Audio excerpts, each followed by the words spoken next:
മറ്റു വാർത്തകൾ നോക്കാം. അതിവേഗ ട്രെയിനുകൾക്ക് മാത്രമായുള്ള പാത എന്ന അടിസ്ഥാന ആവശ്യത്തെ വിട്ടുവീഴ്ചയില്ലെന്ന് കേരയിൽ. റെയിൽവേ ഭൂമി കൈമാറുന്നതാണ് പ്രശ്നമെങ്കിൽ അലൈൻമെൻറ്റിൽ മാറ്റം വരുത്താമെന്ന് കേരയിൽ. DPR ഡെഡിക്കേറ്റഡ് സ്പീഡ് കോറിഡോറായി തന്നെ പരിഗണിക്കണമെന്നും റെയിൽവേ ബോർഡിനോട് കേരയിൽ ആവശ്യപ്പെട്ടു. ശാലിനി ചേരുന്നു. ശാലിനി, എന്തായാലും കേരയിലുള്ള പിടുത്തം അയഞ്ഞിട്ടില്ല. കേരയിലുമായി മുന്നോട്ട് പോകും.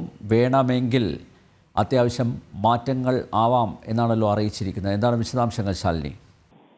അനിൽ നമ്പ്യാർ, ഈ സംസ്ഥാന സർക്കാർ മുന്നോട്ട് വെച്ച സിൽവർ ലൈൻ പദ്ധതിയുടെ അലൈൻമെന്റ് മാറ്റാനാകില്ല എന്നുള്ളതാണ് കേരളയുടെ നിലപാട്. ഒപ്പം തന്നെ കേന്ദ്ര റെയിൽവേ മന്ത്രാലയം ആവശ്യപ്പെട്ട നിലയിൽ അടിസ്ഥാന പദ്ധതിയിൽ മാറ്റം വരുത്താനാകില്ലെന്നും ഇപ്പോൾ കത്തിൽ അറിയിച്ചിരിക്കുകയാണ്. അതിവേഗ തീവണ്ടികൾക്ക് പ്രത്യേക ലൈൻ തന്നെ വേണമെന്നും ഇതിനായി സ്റ്റാൻഡേർഡ് ഗേജ് തന്നെ വേണമെന്നും കത്തിൽ വ്യക്തമാക്കിയിട്ടുണ്ട്. വന്ദേ ഭാരത് ട്രെയിൻ ഓടിക്കാൻ കഴിയും വിധം മാറ്റം വരുത്താൻ കഴിയില്ലെന്നും കേരയിൽ ഇപ്പോൾ വിശദീകരിക്കുകയാണ്. റെയിൽവേ ഭൂമിയാണ് പ്രശ്നമെങ്കിൽ അലൈൻമെന്റിൽ മാറ്റം വരുത്താമെന്നും കേരളയിൽ കത്തിൽ അറിയിക്കുകയാണ്. അതേസമയം തന്നെ റെയിൽവേയുടെ ബദൽ നിർദ്ദേശം തള്ളുകയാണ് മെട്രോമാൻ കൂടിയായ ഇ ശ്രീധരൻ.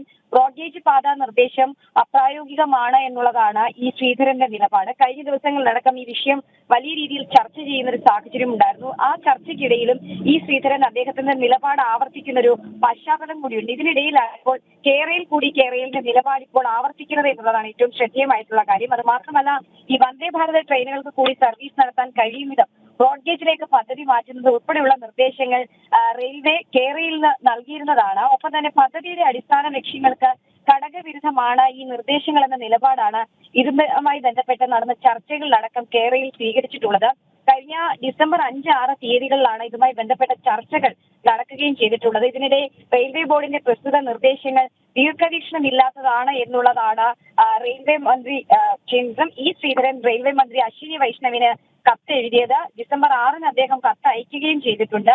ഒട്ടും പ്രൊഫഷണലിസം ഇല്ലാത്ത രീതിയിലാണ് റെയിൽവേ ബോർഡ് കേരളയിൽ നിന്ന് നൽകിയ നിർദ്ദേശങ്ങൾ എന്നാണ് മെട്രോമാൻ എന്ന് വ്യക്തമാക്കുകയും ചെയ്തിട്ടുള്ളത്. എന്തായാലും വലിയ രീതിയിലുള്ള ചർച്ചകൾ നടക്കുമ്പോൾ കേരളയിൽ സംസ്ഥാനത്ത് ഉണ്ടാകുമോ ഇല്ലയോ എന്നതടക്കമുള്ള കാര്യങ്ങളിൽ വലിയ രീതിയിലുള്ള ചർച്ചകൾ നടക്കുമ്പോഴാണ് silver line DPR dedicated speed കോർഡിനേറ്ററായി തന്നെ പരിഗണിക്കണമെന്നടക്കം ആവശ്യപ്പെട്ടുകൊണ്ട് റെയിൽവേ ബോർഡിനോട് ഇപ്പോൾ കേരളയിൽ ആവശ്യപ്പെടുന്നത്. ഒപ്പം തന്നെ റെയിൽവേ ഭൂമി കൈമാറുന്നതാണ് പ്രശ്നമെങ്കിൽ സിൽവർ ലൈൻ അലൈൻമെന്റിൽ മാറ്റം വരുത്തുന്നതടക്കം കേരളയിൽ തയ്യാറാണ് എന്നുള്ളതാണ് ഈ കത്തിൽ ഇപ്പോൾ വ്യക്തമാക്കുന്നത്.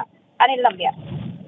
അതിവേഗ ട്രെയിനുകൾക്ക് മാത്രമായുള്ള പാത എന്ന അടിസ്ഥാന ആവശ്യത്തെ വിട്ടുവീഴ്ചയില്ലെന്ന് കേരളയിൽ. റെയിൽവേ ഭൂമി കൈമാറുന്നതാണ് പ്രശ്നമെങ്കിൽ അലൈൻമെൻറ്റിൽ മാറ്റം വരുത്താമെന്ന് കേരളയിൽ അധികൃതർ റെയിൽവേ ബോർഡിനോട് വ്യക്തമാക്കിയിരിക്കുന്നു. തിരുവനന്തപുരത്ത് നിന്ന് ശാലിനിയാണ് വിവരങ്ങൾ നൽകിയത്.